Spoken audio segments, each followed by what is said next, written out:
और इसी बीच बड़ी खबर आपको बता देते हैं, वित्त मंत्री निर्मला सीतारमण बजट पर चर्चा का आज जवाब देंगी। आज शाम 4 बजे लोकसभा में जवाब देंगे वित्त मंत्री। ये बड़ी खबर हम आपको इस वक्त बता रहे हैं। हाल ही में सरकार की तरफ से बजट पेश किया गया और उसको लेकर आपने देखा विपक्ष का रुख किस तरह का रहा है। विपक्ष ने अलग अलग राज्यों को लेकर भी सवाल उठाए, अलग अलग सेक्टर्स को लेकर भी सवाल उठाए और अब इस बजट पर जिस तरह विपक्ष के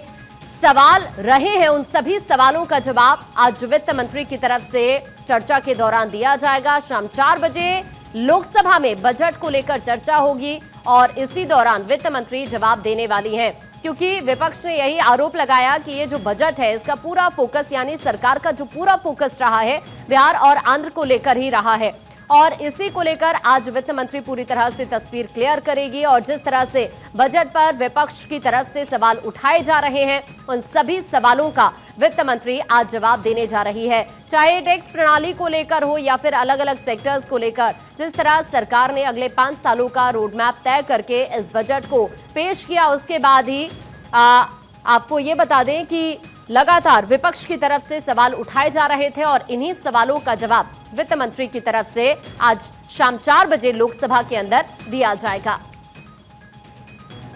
पॉलिटिकल एडिटर अदिति इस वक्त हमारे साथ जुड़ गए हैं, सीधा उन्हीं का रुख कर लेते हैं। अदिति, आज का दिन बहुत महत्वपूर्ण रहने वाला है इस लिहाज से क्योंकि विपक्ष को हमने देखा कि जैसे बजट पेश हुआ उसके बाद अलग अलग मुद्दों को लेकर, चाहे बिहार आंध्र की बात की जाए, टैक्स की बात की जाए, तो कई ऐसे मुद्दे रहे हैं बजट में जिस तरह से विपक्ष हमलावर रहा है उनको लेकर। आज वित्त मंत्री क्लियर करेंगी तस्वीर शाम 4 बजे। अदिति,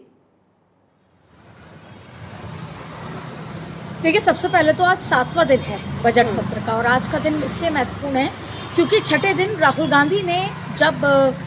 अपनी तरफ से वक्तव्य रखा बजट को लेकर तो वित्त मंत्री ने सिर भी पकड़ा और 4 बार स्पीकर ने टोका भी उनको कई ऐसे मुद्दों पर जिसमें अडानी अंबानी का नाम लेते हुए कि जो संसद में मौजूद नहीं है उनका नाम ना लिया जाए, उन्होंने ये भी कहा। लेकिन पहले आज की बात करते हैं कि आज क्या कुछ होगा और जब 4 बजे वित्त मंत्री कहेंगी तो उनके भाषण में आपको क्या नजर आएगा। पहली बात तो ये है कि आज 7वां दिन है और अभी तक देखिए लोकसभा में कांग्रेस के जो नेता हैं, विप हैं, चीफ विप मानिकचंद टैगोर, उन्होंने बिजनेस सस्पेंड कर डिस्कशन करने के लिए कहा है। वो चाहते हैं, उन्होंने ये कहा है कि जिस तरीके से महिला आरक्षण बिल इसलिए नहीं हो पा रहा क्योंकि जाति जनगणना नहीं हो रही, तो जाति जनगणना होने में जो डिले है उस पर चर्चा होनी जरूरी है। वहीं कांग्रेस की तरफ से इस बात को लेकर भी कहा गया है, सस्पेंशन के लिए जो रूल 293 है उसके अंदर ये कहा गया है कि जिस तरीके से लोकसभा में लैंडस्लाइड हुआ है वायनाड में, 24 लोगों की मौत हो गई है, उसको लेकर चर्चा जरूरी है और उस पर सरकार का एक्शन क्या है। दूसरी तरफ राज्यसभा में भी रेणुका चौधरी ने बिजनेस सस्पेंशन के लिए कहते हुए चर्चा के लिए मांग करी है और कहा है कि जैसे चाइनीज टेरिटरी जो इसके पास है, LAC के पास है, भारत की टेरिटरी के पास जो चाइना अपना इंफ्रास्ट्रक्चर, मिलिट्री इंफ्रास्ट्रक्चर बिल्ड कर रही है और इंटरनेशनल मीडिया रिपोर्ट्स के हिसाब से पोंगोन लेक के नॉर्थ से लेकर साउथ में जो कंस्ट्रक्शन बिल्ड हो रहा है उसको लेकर चर्चा बेहद जरूरी है। तो एक तरफ तो बिजनेस सस्पेंड करके विपक्ष ये मांग कर रहा है कि ऐसे गंभीर मुद्दों पर चर्चा होनी चाहिए, तो वहीं दूसरी तरफ आज जम्मू कश्मीर का बिल भी निर्मला सीतारमण पेश करेंगी। साथ में आज 6 नए बिल इंट्रोड्यूस हो सकते हैं और उससे बड़ी बात है कि 1930 में एक एयरक्राफ्ट बिल था,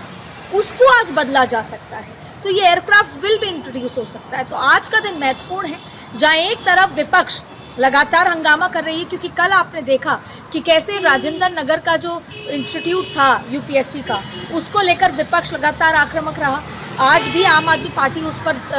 जंतर मंतर पर धरना कर रही है, वहीं उस पर लगातार चर्चा की मांग हुई। तो आज नए मुद्दों पर चर्चा की मांग है विपक्ष की तरफ से, जिसमें जाति जनगणना है, जिसमें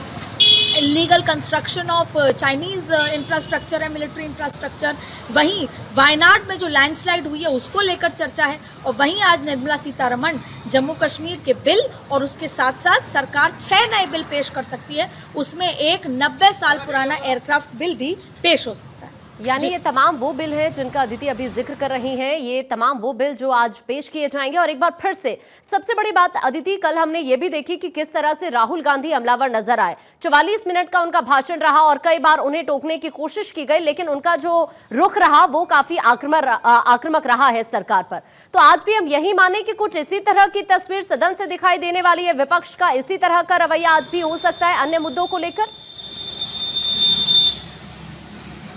यही वजह थी कि आज मैंने आपको सबसे पहले ये बोला कि निर्मला सीतारमण 4 बजे क्या बोलेंगी। सरकार 6 नए बिल पेश करना चाहती है, लेकिन उससे पहले आज विपक्ष लगातार आक्रामक रही। विपक्ष आक्रामक शुरू से ही, सुबह से ही,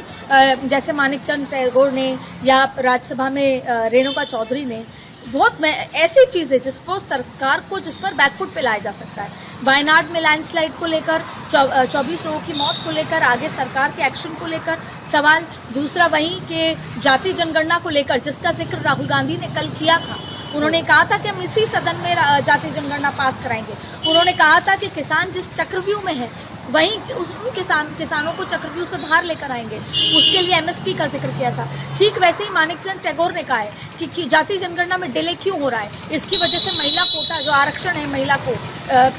चुनाव को लेकर या संसद में उनका 33% आरक्षण है उसको लेकर। तो जाहिर तौर पर ये सारी वो बातें हैं जो सरकार ने कही तो है, वो सरकार ने लागू बिल भी पास कराया है, लेकिन अब उसके इम्प्लीमेंटेशन को लेकर अब विपक्ष आक्रामक हो गया है। तो राहुल गांधी का कल का आक्रामक तरीका और उसका फॉलोअप अब लगातार की जा रहा है। और देखिए वहीं एक ट्वीट आया है जिसमें मल्लिकार्जुन खड़गे ने कहा है कि कांग्रेस के जितने भी कार्यकर्ता हैं, चाहे वो केरला के हों चाहे देश भर के हों, वायनाड में लोगों की मदद करने में जुट जाए। तो ऐसे में अब लगातार सवाल उठेंगे, लगातार चीजें होंगी और आज भी आपको आक्रामक दिन दिखेगा, विपक्ष सरकार पर हावी दिखेगा और ऐसी सरकार तस्वीर एक बार फिर से आज नजर आने वाली है। बहुत शुक्रिया आपका अदिति हमारे से जुड़ने के लिए और ये जानकारी साझा करने के लिए।